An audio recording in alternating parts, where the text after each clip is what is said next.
Halo semua, kembali lagi bersama saya Filbert dari komunitas Filbert Game Plan. Pada video kali ini, kita akan membahas terkait salah satu topik yang sangat menarik, yaitu terkait susu gratis. Oke, jadi saya bilang dulu, channel kita bukanlah channel politik, melainkan kita channel investasi saham. Jadi kita akan bahas purely dari business standpoint. Nah, ceritanya ada salah satu capres dan cawapres. Nah, mereka menyampaikan terkait gagasan mereka. Salah satunya adalah terkait makan siang gratis dan susu gratis untuk pelajar. Nah, sebelumnya kita layout data-datanya dulu ya. Jumlah pelajar ini saya kutip dari BPS, Badan Pusat Statistik, ada 44 juta murid di Indonesia. Itu untuk tahun 2022-2023. Nah, tahun ini ya angkanya kita ambil samalah di 44 juta orang. Nah, yang kita akan bahas adalah terkait susu gratis. Jadi, question yang mau kita propose adalah, apa dampaknya bagi Ultra Jaya? Apakah ini menjadi angin segar nanti kebanjiran job? Kalau iya kan jadi happy sekali. Nah, sekarang kita bahas terkait Ultra Jaya sendiri ya. Ultra Jaya sendiri itu sekitar 3/4 dari omsetnya berasal dari penjualan susu. Jadi kalau misalkan omset dia setahun bisa 8 triliun, maka susunya berapa? Kalau kamu tinggal kali 3/4.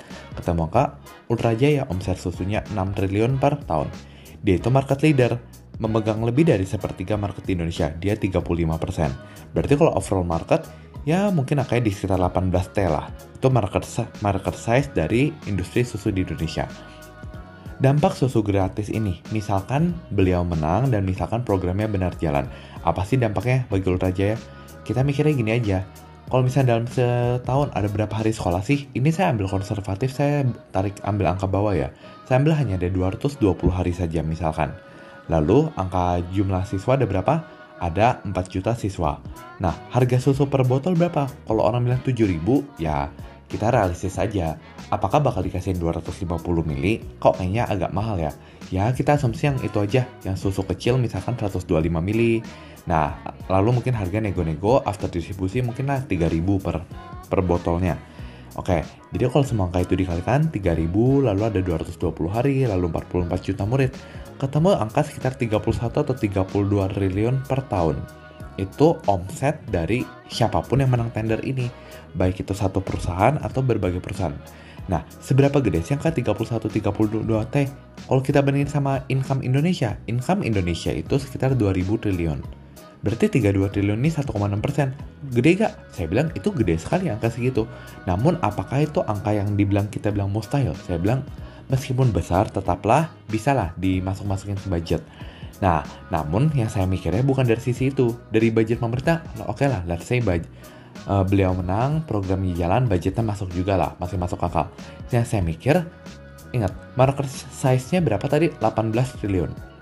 Kalau ini berarti nanti ada tambahan 32 triliun.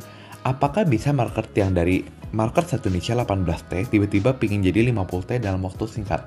Nah, ini kamu bayangin ini. Kamu bayangin kayak kamar kamu biasa ada 5 orang, tiba-tiba jadi 15 orang. Itu kan kayak, it takes time untuk bisa akomodir segala itu. Sesimpel ini aja. Susu pasti butuh yang namanya supply chain kan. Supply chain-nya dari mana? Susu di Indonesia mayoritas kalau misalkan Ultra Jaya itu yes, dia full lokal sumber susu. Tapi kalau kita ngomong company lain dan industri keju dan lain-lain gitu, itu mayoritas tetap impor dari luar negeri. Jadi sebenarnya dari supply chain susu, itu aja banyakan dari impor. Dan itu aja ibarat yang lokal masih jauh dari kata memenuhi. Nah, itu dengan market size yang berapa? 18T lagi. Imagine kalau 18T akan grow menjadi 50T. Apakah supply chain-nya jalan? Itu yang pertama saya pikirkan sih. Jadi kalau detail concern utama saya di mana? Yang dia tadi. Oke, let's say lah budgetnya masuk, let's say lah benar dijalankan. Namun ini untuk merealisasikannya gimana nih? Tentu itu bakal take time dan bukanlah sesuatu yang mudah. Nah, lalu concern kedua saya, let's say programnya benar dijalankan dan posisikan diri kalian sebagai pengambil kebijakan. Apakah kalian bakal pilih susu yang murah atau susu yang mahal? Ngomong jujur, karena kalau saya pikir saya bakal cari susu yang penting kualitasnya nggak mesti paling baik, cuman yang ya decent enough lah, cukup oke, namun harganya bagus. Nah ini kita langsung compare head to head aja, tanpa mendiskreditkan susu siapa lebih bagus atau enggak.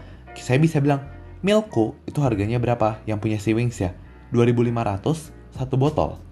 Nah sedangkan Ultra Milk berapa? 3.000 satu botol. Wah, tapi Milko kamu lihat milinya berapa? Nah, untuk Milko, saya sengaja mau kasih ke PR Anda cek sendiri, Anda tinggal ketik di Google.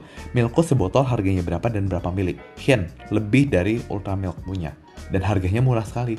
Kok jadi saya mikir, misalkan ini let's say supply chain bisa dan benar dijalankan, kok lebih condongnya apakah Ultra Jaya bakal kebanjiran job?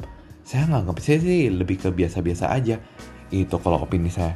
Nah, serunya kita, ini kan dari bisnis standpoint. Jadi kalau teman-teman punya opini lain atau misalkan setuju, boleh share di komen juga ya opini kalian. Apakah realistis dan misalkan jalan, kira-kira kalian bakal pilih kasih jobnya itu ke siapa sebagai vendornya. Itu.